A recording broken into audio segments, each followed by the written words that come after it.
বিয়েবাড়ির স্টাইলের এই সবজি বানানোর জন্য আমি নিয়ে নিলাম গাজর, ফুলকপি, ব্রোকলি, পেঁপে।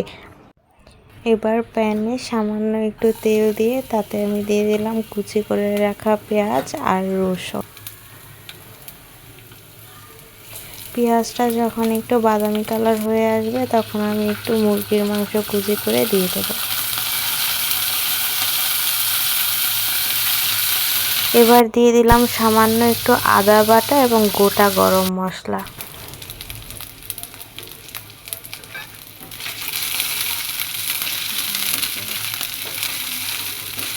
সব কিছু একটু ভালোভাবে ভাজা হয়ে গেলে এবার দিয়ে দিব কেটে রাখা সবজিগুলো।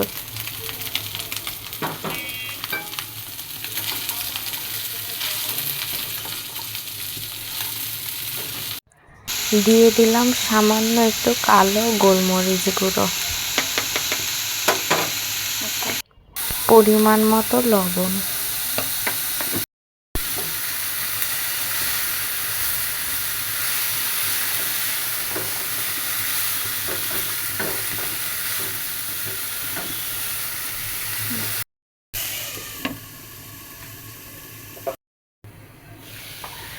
এবার দিয়ে দিলাম বাদাম বাটা।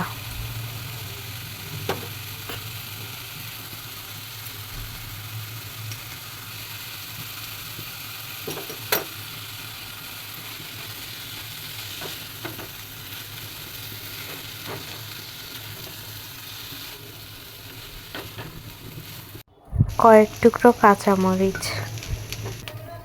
এবার সামান্য একটু পানিতে একটু গুঁড়া দুধ গুলিয়ে দিয়ে দেব সবজিটা সেদ্ধ হওয়ার জন্য।